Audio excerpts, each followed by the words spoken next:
Hello students, nice to see you again. I'm Mai Hương and today we are going to study unit number 1, lesson 2. Xin chào tất cả các con còn nhớ cô không?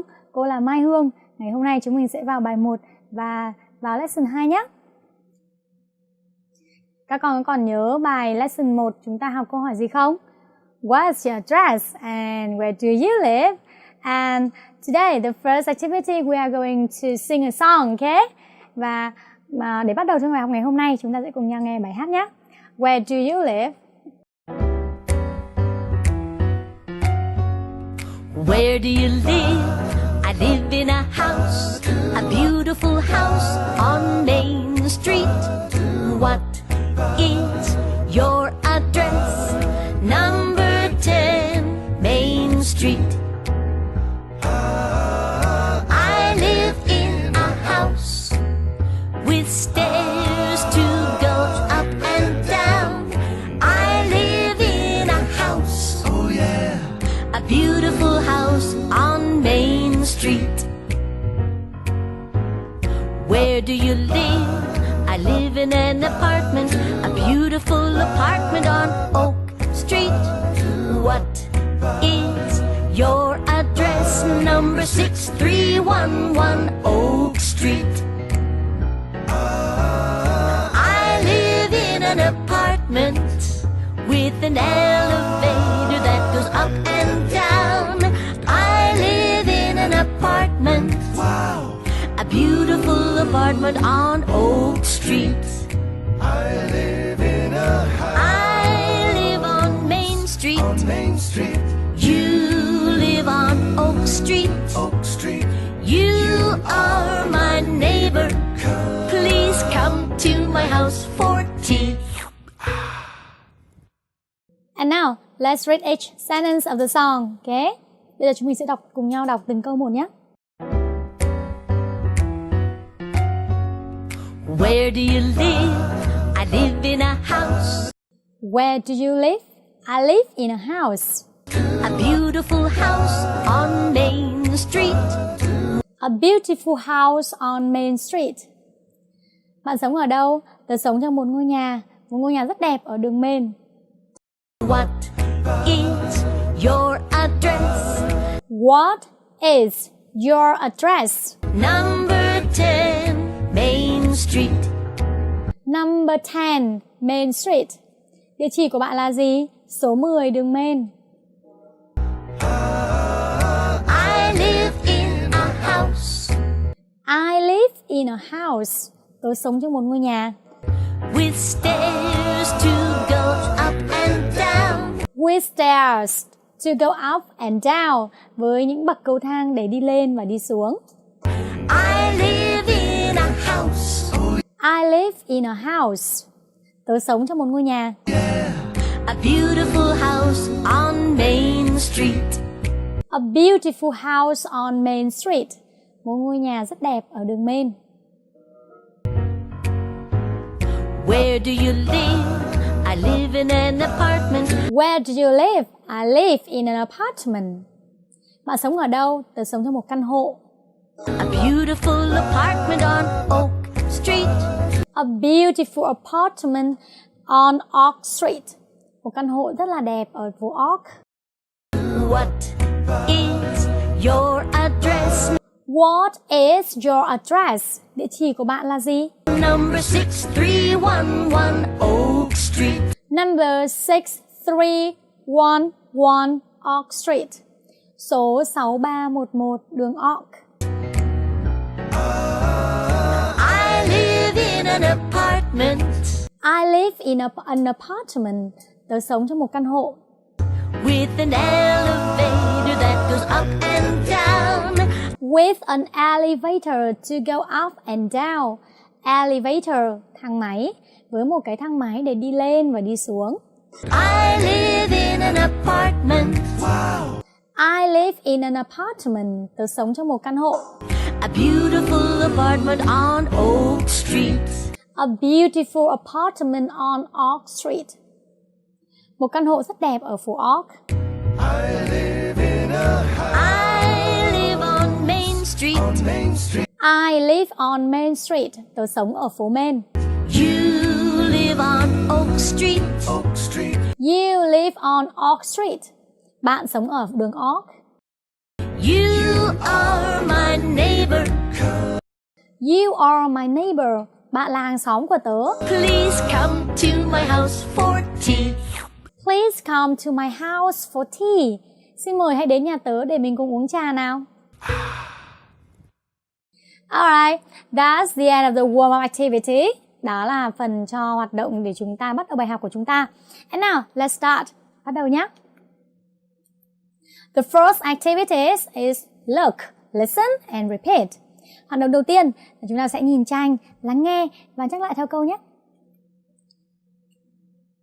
Alright, now look at the picture. Hãy nhìn vào bức tranh này. We have 4 conversations. Chúng ta có 4 đoạn hội thoại nhé. A, B, C, and D. Okay. And now let's look at each conversation. Hãy cùng nhau nhìn vào từng đoạn hội thoại một nhé. The first conversation. Okay. And answer my question. Who are they? Alright. This is Nam and this is Trung. Đây là Nam và đây là Trung. Okay. And what are they talking about? Họ đang nói gì vậy? What's your hometown, Trung? Is Da Nang. And in this conversation, we have a sentence pattern. Và trong cái đoạn hội thoại này, chúng ta có một mẫu câu như sau. What's your hometown? And is. What's your hometown? Is. Hometown là quê hương, tức là quê quán của bạn ở đâu? Okay, for example, what's your hometown? Is Hanoi. Okay, and now, next. And in this conversation, Nam say, oh, I like Da Nang. Did you live in the city? Oh, tớ rất thích Đà Nẵng đấy. Bạn sống còn trong thành phố à? No, I didn't. I lived in a village in the mountains.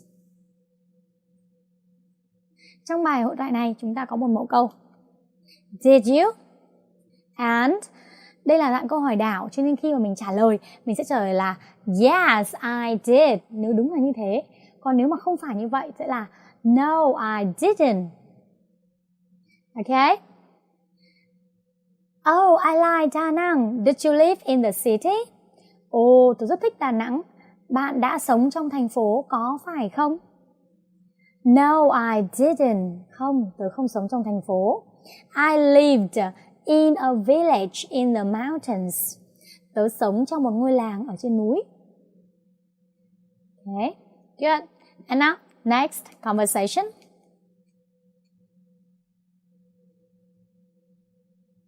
Okay, Nam and Trung, they are asking and answering. Chúng ta có bạn Nam và bạn Trung, họ đang hỏi nhau nhé. What's your village like? It's small and quiet. In this conversation, we have a sentence pattern like. Trong đoạn hội thoại này, chúng mình sẽ có câu hỏi như sau. What's your village like? What cộng với động từ to be, cộng với chủ ngữ và cộng với like, có nghĩa là nó hay là cái gì đó như thế nào. Và trả lời sẽ là is nếu chủ ngữ là số ít và there nếu chủ ngữ là số nhiều và cộng với tính từ. Is small and quiet. Ngôi làng của bạn như thế nào? Nó nhỏ và yên tĩnh. Alright, and then next conversation. We have, is this beautiful? Yes, I think so. Trong đoạn hội thoại này, chúng ta có một mẫu câu như sau. Is that? Is this? Có phải? And nếu mà trả lời là đúng là như thế thì sẽ là yes, I think so.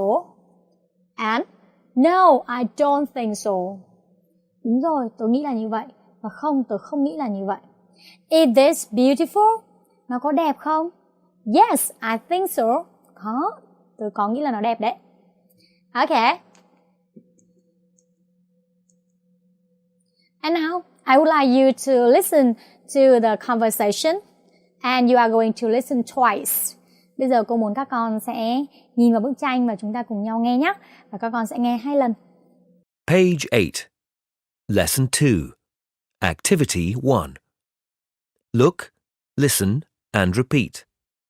A. What's your hometown, Trung? It's Da Nang. B. Oh, I like Da Nang. Did you live in the city? No, I didn't. I lived in a village in the mountains. C. What's your village like? It's small and quiet. D. Is it beautiful? Yes, I think so. Page 8. Lesson 2. Activity 1. Look, listen, and repeat. A. What's your hometown, Trung? It's Da Nang. B. Oh, I like Da Nang. Did you live in the city? No, I didn't. I lived in a village in the mountains. C. What's your village like? It's small and quiet. D. Is it beautiful? Yes, I think so. And now, I would like you to repeat after the sentences. Bây giờ cô muốn các con sẽ nhắc lại từng câu một theo đoạn hội thoại nhé. A. What's your hometown, Trung? What's your hometown, Trung? It's Da Nang. It's Da Nang. B. Oh, I like Da Nang. Oh, I like Da Nang. Did you live in the city? Did you live in the city? No, I didn't. No, I didn't. I lived in a village in the mountains. I live in a village in the mountains. C. What's your village like?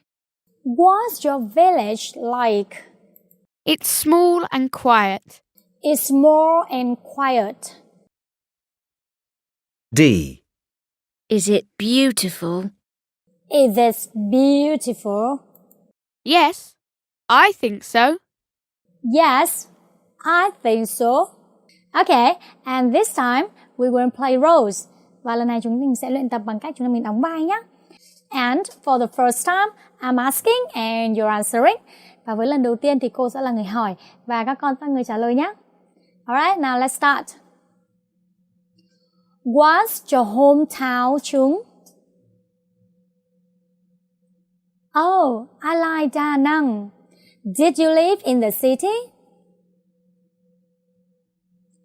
What's your village like? Is this beautiful? Okay, very good. Rồi, rất là tốt. And now, let's try again. Chúng mình sẽ thử lại một lần nữa nhé. And this time, you're asking and I'm answering. Và lần này, cô sẽ là người trả lời, còn các con sẽ là người hỏi nhé. Now, let's start. Bắt đầu nhé. Is Da Nang?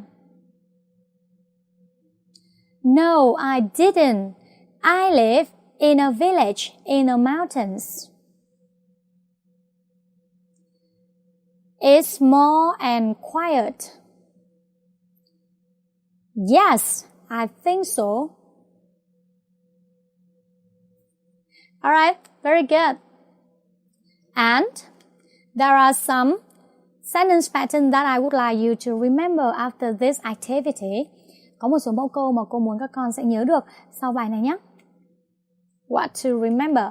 The first, what's your hometown? What's your hometown? Is. Quê của bạn ở đâu? hay là quê của bạn là nơi nào? Nó là, for example, what's your hometown? Is Hanoi. Next. Did you? Did you? Yes, I did. No, I didn't. Did you? Và sẽ cộng với động từ nguyên thể. Nếu đúng là như vậy thì sẽ nói là yes, I did. Còn nếu không phải thì sẽ là no, I didn't. For example, did you live in the city? No, I didn't. Okay, now next. We have the question, what? Like. What and be and subject and like. And the answer is or there and adjective. Chúng ta có mẫu câu what cộng với động từ to be cộng với chủ ngữ và cộng với like. Và trả lời nếu chủ ngữ là số ít thì sẽ là is. Chủ ngữ là số nhiều thì sẽ là there. Và sẽ cộng với tính từ. For example, what is your hometown like? It's small and quiet. And the next, is it beautiful? Yes, I think so. No, I don't think so. Is it beautiful? Nó có đẹp không? Nếu như đúng là như thế thì sẽ là yes, I think so. Có, tớ nghĩ là như vậy. Và nếu như không phải thì sẽ là no, I don't think so. Không, tớ không nghĩ là như vậy. Okay, good. This is the sentence patterns. Try to remember them, okay? Đó là một số mẫu câu, hãy cố gắng nhớ được chúng nhé. And now, let's move to another activity. Chúng mình sẽ chuyển sang hoạt động khác nhé. Point and say. Chỉ và nói. I would like you to look at the picture. We are going to practice the question. What's the like? Cái gì đó như thế nào? And the answer is. Và câu trả lời sẽ là is. Và nó như thế nào đó. Okay? We have a 1, 2, 3 and 4. Chúng ta có 4 ví dụ bên dưới. I would like you to listen to the recording first. And you are going to listen twice. Và cô muốn các con sẽ nghe đĩa đã nhé. Chúng ta sẽ nghe 2 lần. Page 8. Activity 2. Point and say. What's the city like? It's big and busy. A. City, big and busy. B. Village, far and quiet. C. Town, large and crowded. D. Island, small and pretty. Page 8. Activity 2. Point and say. What's the city like? It's big and busy. A. City, big and busy. B. Village, far and quiet. C. Town, large and crowded. D. Island, small and pretty. Okay? And this time, I would like you to repeat after the sentence. Lần này cô muốn các con sẽ nghe lại và nhắc lại theo các câu nhé. Page 8. Activity 2. Point and say. What's the city like? What's the city like? It's big and busy. It's big and busy. A. City, big and busy. City, big and busy. B. Village, far and quiet. Village, far and quiet. C. Town, large and crowded. Town, large and crowded. D. Island, small and pretty. Island, small and pretty. Okay, now let's practice. Nào, giờ chúng ta sẽ cùng nhau luyện tập nhé. I would like you to point at the picture and then you say, okay? And this time, I'm asking you and you're answering me. Và lần này cô muốn các con sẽ cùng nhau chúng ta chỉ vào từng bức tranh một và chúng ta sẽ cùng nhau trả lời nhé. Cô sẽ là người hỏi và các con sẽ là người trả lời. What's the city like? What's the city like? What's the village like? What's the village like? What's the town like? What's the town like? What's the island like? What's the island like? And this time, let's swap roles. Lần này mình đổi vai nhá. You're asking and I'm answering you. Lần này các con hỏi và cô trả lời các con nhé.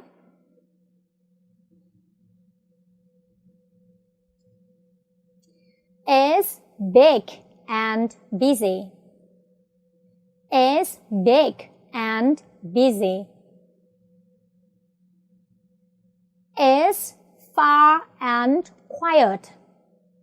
It's far and quiet. It's large and crowded. It's large and crowded. It's small and pretty. It's small and pretty.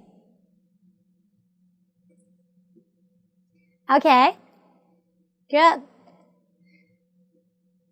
And now, let's look at the meaning of the words. Chúng mình sẽ cùng nhau xem nghĩa nhé. Okay, chúng ta có một số những từ mới như sau. Big and busy. Big, lớn. Busy, đông đúc, nhộn nhịp. Far and quiet. Far, xa xôi. Quiet, yên tĩnh. Large and crowded. Large, rộng lớn. Crowded, đông đúc. Small and pretty. Small, nhỏ bé. Pretty, xinh đẹp, xinh xắn. Okay, and now let's move to another activity. Chúng mình chuyển sang hoạt động khác nhé. Activity number 3, let's talk. Ask and answer questions about where you live. Chúng mình sẽ cùng nhau hỏi và trả lời những câu hỏi về bạn sống ở nơi nào nhé. The first question, where do you live? I live. What is like? Is. Who do you live with? I live with.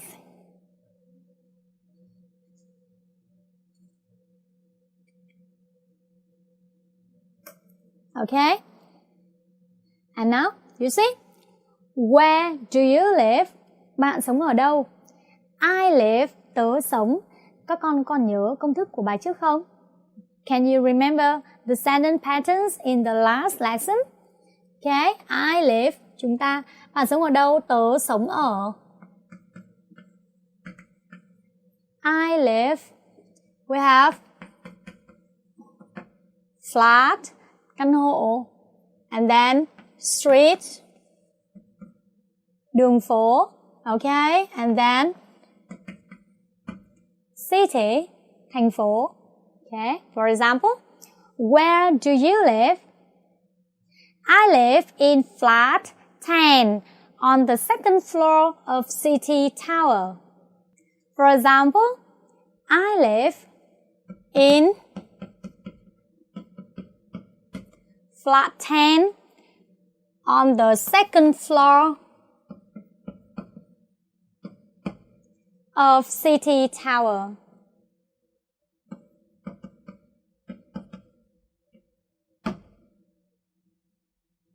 Tớ sống ở căn hộ số 10 trên tầng 2 của tháp thành phố.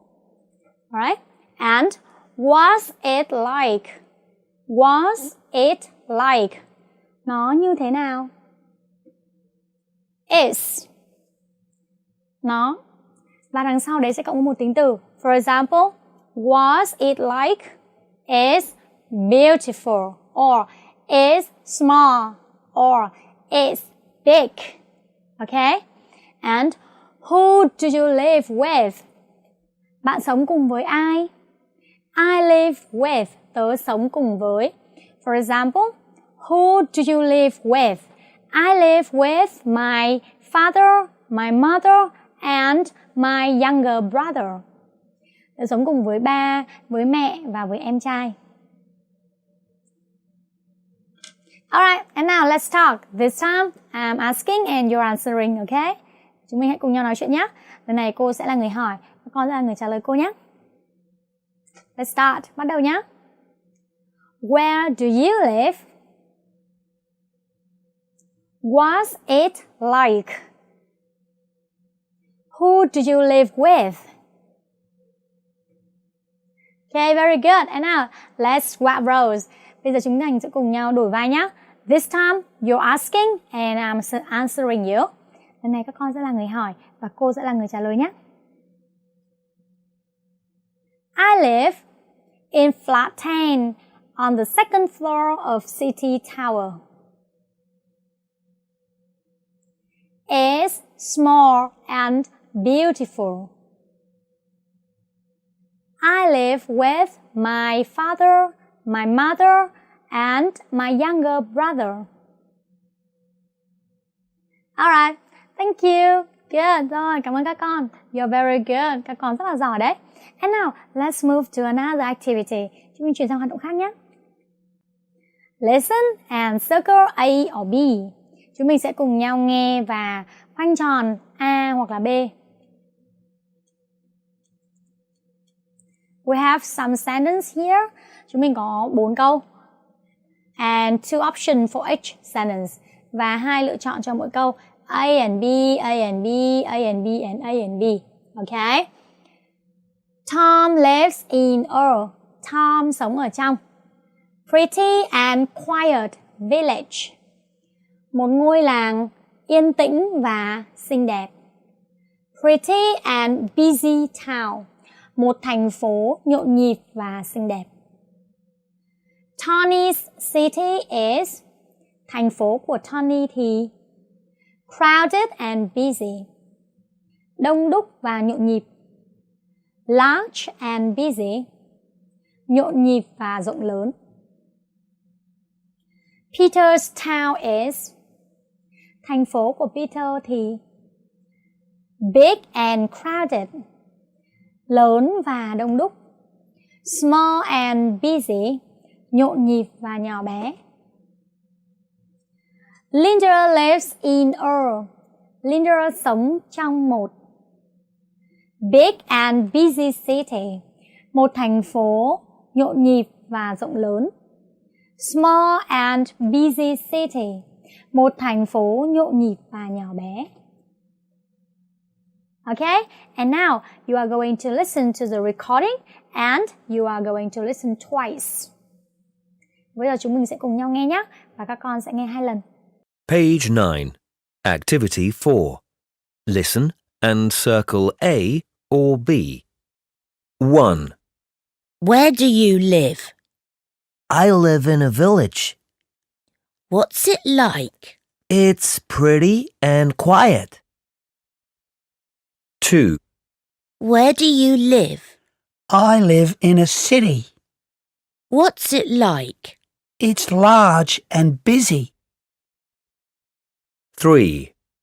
Where do you live, Peter? I live in a town. What's it like? It's small and busy. 4. Where do you live? I live in a city. What's it like? It's big and busy. Page 9. Activity 4. Listen and circle A or B. 1, Where do you live? I live in a village. What's it like? It's pretty and quiet. 2, Where do you live? I live in a city. What's it like? It's large and busy. 3, Where do you live, Peter? I live in a town. What's it like? It's small and busy.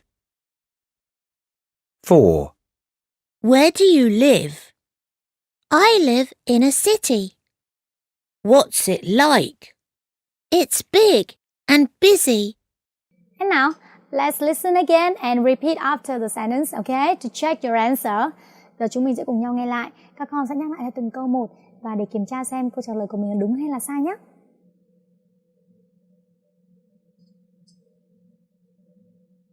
Page 9. Activity 4. Listen and circle A or B. 1, Where do you live? Where do you live? I live in a village. I live in a village. What's it like? What's it like? It's pretty and quiet. It's pretty and quiet. Pretty and quiet. Như vậy là ngôi làng đó làm sao đây ạ? Nhỏ bé và xinh xắn đúng không ạ? Như vậy câu 1 đáp án sẽ là A. And then next. 2, Where do you live? Where do you live? I live in a city. I live in a city. What's it like? What's it like? It's large and busy. It's large and busy. So, the answer here is B. 3, Where do you live, Peter? Where do you live, Peter? I live in a town. I live in a town. What's it like? What's it like? It's small and busy. It's small and busy. Small and busy. Nhộn nhịp và nhỏ bé. So, the answer is B. And number 4. 4, Where do you live? Where do you live? I live in a city. I live in a city. What's it like? What's it like? It's big and busy. It's big and busy. Big and busy. So, the answer here is A. Could you listen to all of them? Các con có nghe được hết không? Alright, I believe that you do it well. Cô tin rằng các con đều đã làm rất là tốt đấy. Okay? And now let's move to another activities. Write about you. Hãy viết về con nhé. We have some question here. Chúng ta có một số những câu hỏi ở đây nhé. What's your address? Địa chỉ của con là gì? What's your hometown like? Quê hương của con như thế nào? Who do you live with? Con sống với ai? Do you like living there? Why or why not? Con có thích sống ở đó không? Tại sao lại thích và tại sao lại không? And now, let's answer each sentence and I'm going to give you some example, okay? Chúng mình sẽ cùng nhau trả lời từng câu một nhé. Và cô sẽ cho con một vài ví dụ. Right, for a first sentence. What's your address? Địa chỉ của con là gì? Okay? Chúng mình sẽ trả lời như thế nào nhỉ? Bắt đầu bằng là is. For example, 5:30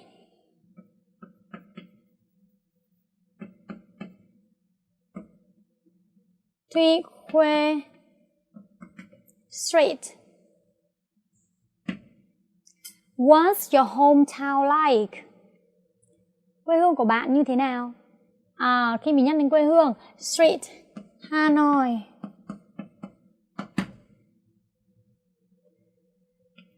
Câu trả lời sẽ bắt đầu bằng là is. Hà Nội thì làm sao ạ? Big and busy. To lớn và nhộn nhịp.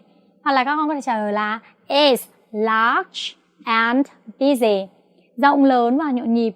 Or is large and crowded. Rộng lớn và đông đúc. Ok. Who do you live with? Con sống với ai? I live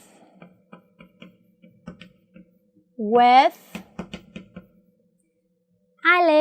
my parents and my younger brother.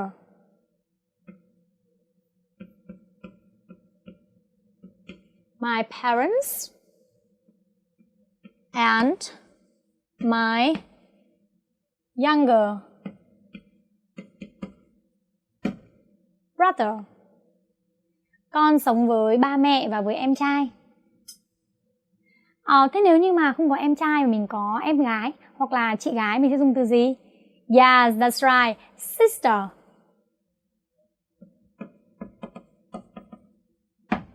Sister. Do you like living there? Con có thích sống ở đấy không? Yes. I do. Có chứ. Because. Bởi vì sao? Hanoi is beautiful.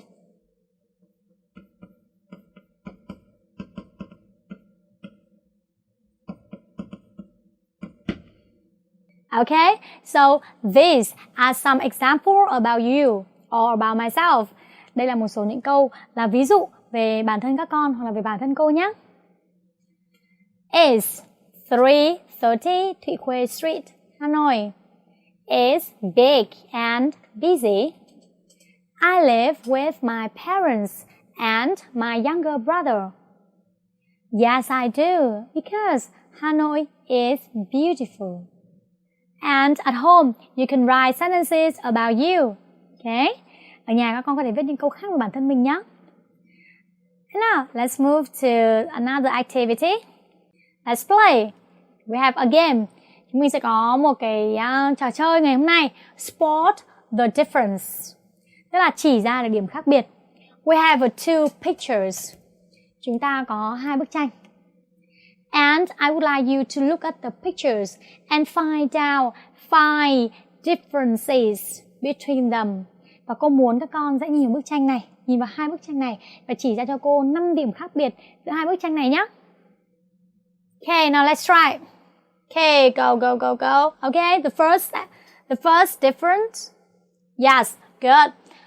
Here is a car, but there is no car here. Good. And number 2.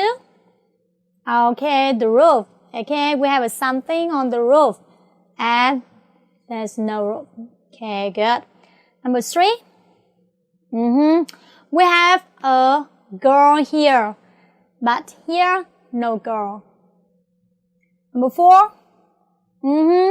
The color of the bus stop. This is green and this is red. Okay, and we have the bus stop and this is stop only. And number 5, we have a person here and there is no person here. Okay, good. There are 5 points of difference between the two pictures. Okay. Như vậy là chúng ta có 5 điểm khác biệt giữa hai bức tranh nhé. Can you do that? Các con có làm được đúng hết không? Okay, well done. Rất là giỏi. And this is the end of the lesson today. Bài học này đã hết rồi. And I would like you to remember something. Cô muốn các con sẽ cùng nhau nhớ lại một số bài nhé. What to remember? The first sentence pattern. What's your hometown? What's your hometown? And is.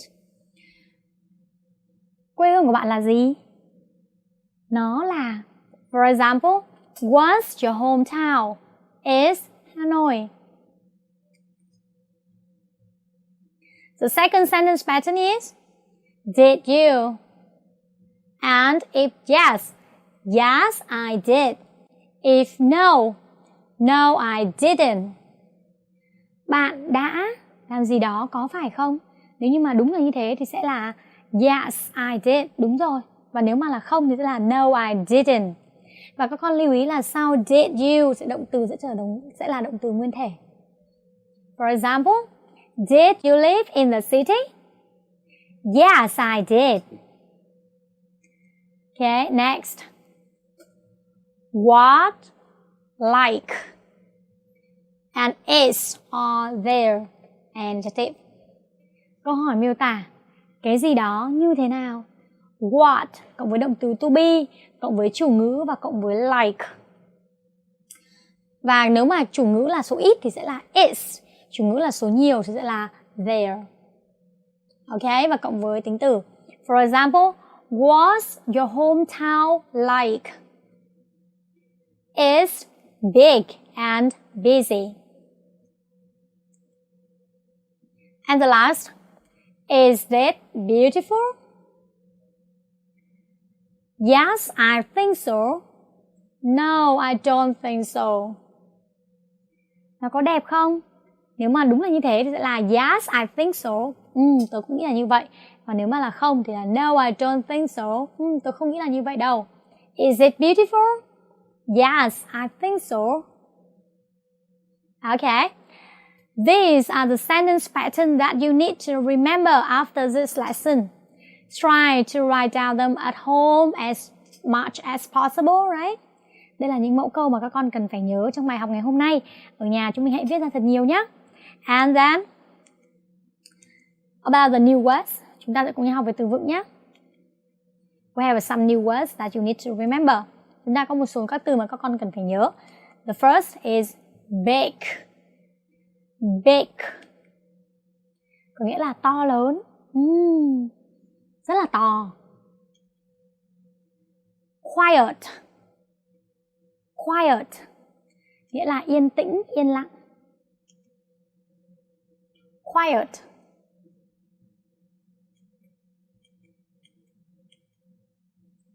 Crowded. Crowded có nghĩa là đông đúc. Pretty. Pretty có nghĩa là xinh đẹp hoặc là xinh xắn. And now, let's do an extra exercise. Bây giờ chúng mình sẽ cùng nhau làm một bài tập thêm nhé. Circle the odd one out. Chúng mình sẽ cùng nhau xem từ nào là khác loại. We have five. Yep, five. 1, 2, 3, 4 and 5. And you circle the odd one out. Chúng mình sẽ chọn ra một từ là khác loại nhé. Okay, so number 1, we have a flat, road and avenue. Flat có nghĩa là căn hộ. Road có nghĩa là con đường.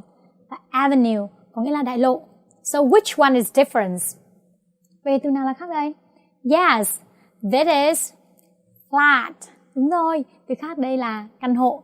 Number 2, in, address and at.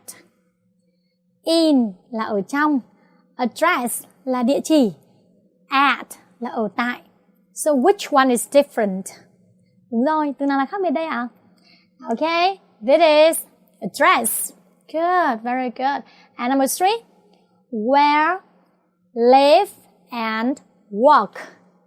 Where có nghĩa là ở đâu, live có nghĩa là sống, và work có nghĩa là làm việc. So which one is different? Yes, of course, this is where. And number 4, quiet, busy and town. Quiet có nghĩa là yên tĩnh, yên lặng. Busy có nghĩa là bận rộn, đông đúc, nhộn nhịp. Và town có nghĩa là thành phố nhỏ. So which one is different? Vậy thì từ nào là khác đây? Yes, of course, this is town. Okay. And number 5, island, crowded and city. Island là hòn đảo, crowded là đông đúc và city là thành phố. So which one is different? Yeah, well done. This is crowded. Okay. And now it's time to say goodbye. Remember to do the homework at home and listen to the song and to the recording as much as possible, okay? Lúc chúng mình phải nói lời tạm biệt rồi, các con ở nhà hãy nhớ làm bài tập về nhà và chúng ta hãy nghe thật nhiều nhé. Những bài hát cũng như là những bài chúng ta đã nghe trong bài học này. Goodbye and see you next time. Xin chào và hẹn gặp lại các con.